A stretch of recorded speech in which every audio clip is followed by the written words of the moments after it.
Right then, let's get a look at this 35's wiring and see what we can do. As you can see, it's a little bit of a mess here. I have taken the ignition switch out to have a look at it, and it's a little bit of a mess as well, but we'll get this all figured out and we'll hopefully get everything working. Now, it's not the original wiring loom, which is unfortunate because none of the color codes match what they're meant to, so we're gonna have to get this old girl out and start figuring out what wire does what and how we get everything going. I have a rough idea, so we'll see what we can do. As well as the wiring loom, there is a new rev counter to go in, and that has to be thumbed up. There's a full box of bits and pieces here, new water temperature gauge, and somewhere in here new side lights to go on too. The holes in the dash for the water temperature gauge in this, but there was no previous gauge, and I'm just working on guesswork that it goes here. That sort of seems to match the size of the fittings in the box. Maybe I'm wrong, we'll find out soon. Maybe I'll make a mess, who knows, but we'll give it a go and get this girl wired up and out the door. First job, new rev counter. We've attached the drive line to it, or the drive wire, whatever you want to call it. It threads down and under the battery here and comes into here, so we need to remove this old one and get the new one screwed in there, making sure it doesn't bind up, and that should hopefully be the rev counter fitted. Of course it would be broken, and of course it would be stuck in the hole. This is how a 5-minute job turns into a 5-hour ordeal. I wish everything in life would just play ball, but this is going to be one of the problems it doesn't. Try and pull it with these pliers, but I don't think. No, that's not coming anywhere. Great. No, it's not budging. Ay. Gotcha, you sneaky little devil. That was just about going to break too, and look at that came out.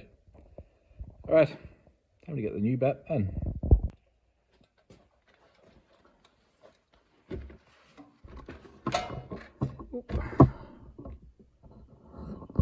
Right then, let's fix this dodgy switch.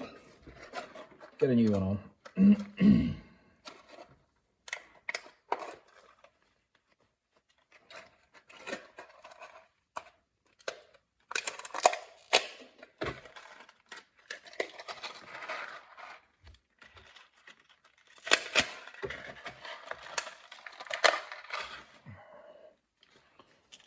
First things first, get this out of the way, don't need that. Do you need this? So we're going to snip this one and this one.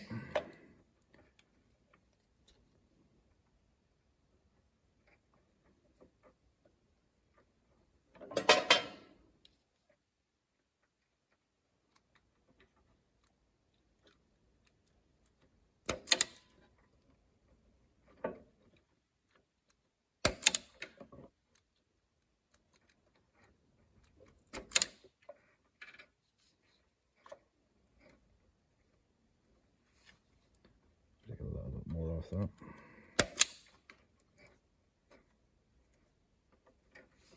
I'll take a bit off this one.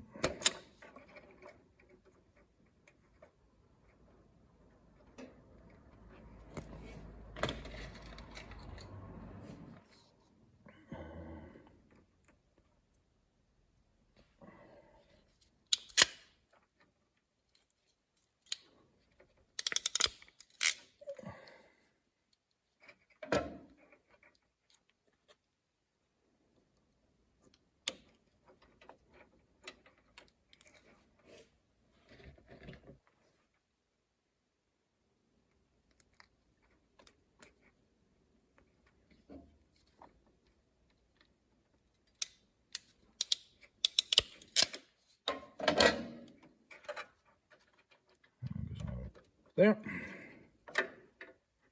And then looking at this from the front, that terminal in the old one was this broken wire. So let's strip this off.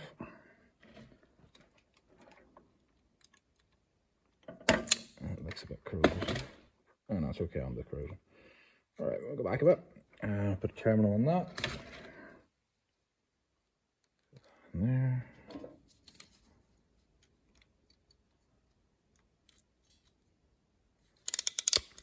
Get a terminal on that. That one goes on there. One wire left to do, which is this one.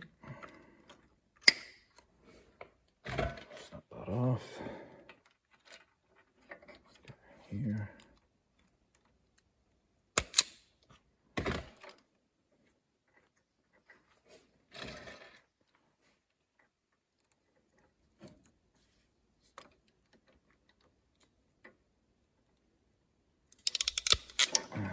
That terminated.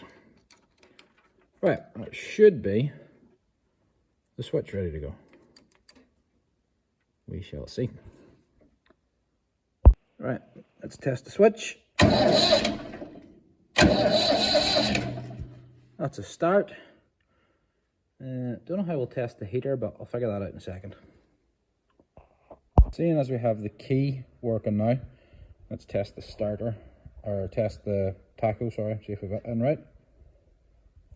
Can't get the key to turn. That's rising, that's okay.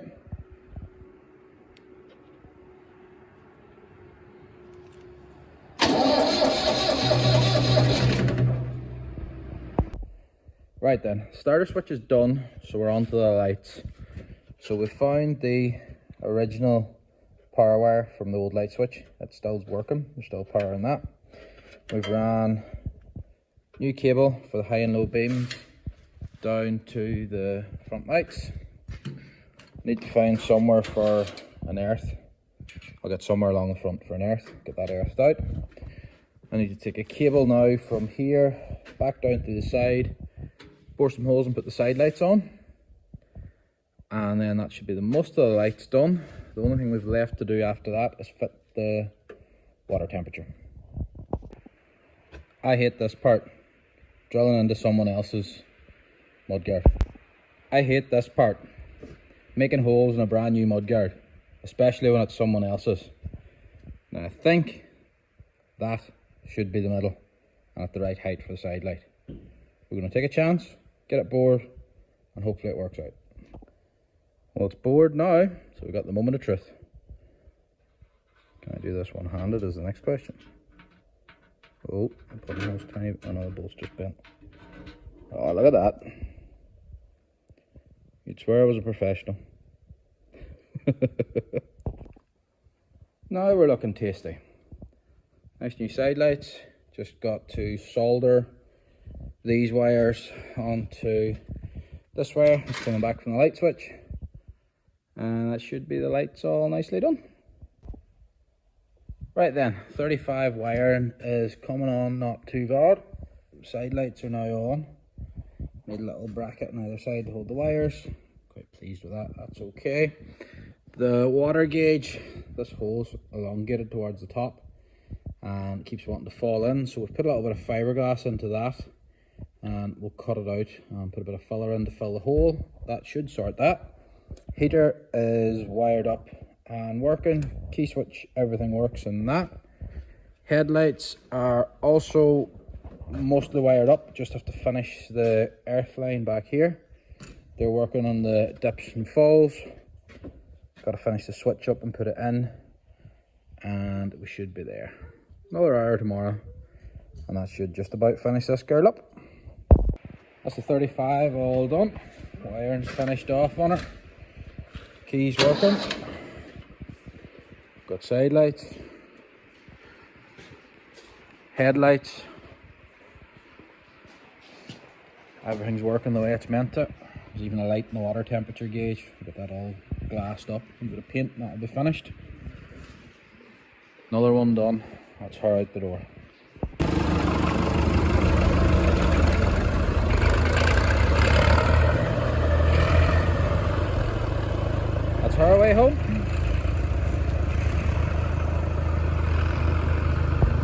Right then, now that 35's off the books, I really need to start tying up some loose ends. Oh, I've got a really red nose. Weather's not great outside today. Loose ends that I'm going to tie up next week and hopefully make videos about. I need to change the oil in the T20 and see if I can get it to start up. It's been a while since it was running. I want to run up the spuds of the T20. I like doing it. It's a pleasurable job in the T20. Back there's a 2-furrow plough. The little farm garden. My wife has lots of stuff that's ready to be planted outside now. That's been growing in the polytunnel, so I need to plough the farm garden. I need to finish the rotavator off. Part way through repairing it, so we'll get that done next week. There's a bit more spraying to get out of the way. And about 1 million loose ends. I need to tidy the shed too, because it was abandoned once I started ploughing for oats. That was the end of the tidying the shed. Everything was just dropped where it was in that last video. So I need to get that sorted because I need to get the round baler out, because there's some paddocks that are just getting a little bit long for grazing now. So yeah, I've got to get baler out, get it checked over, figure out why the back door wasn't latching right on it. That was being a pain in the butt. And that wrapper that was bought in the auction still hasn't been tested. So it might not work at all, but we'll see. So I'm going to have a very busy week next week, for the next week to 10 days. Just catching up on loose ends, getting stuff gathered up and sorted out. I'll see you in next week's video.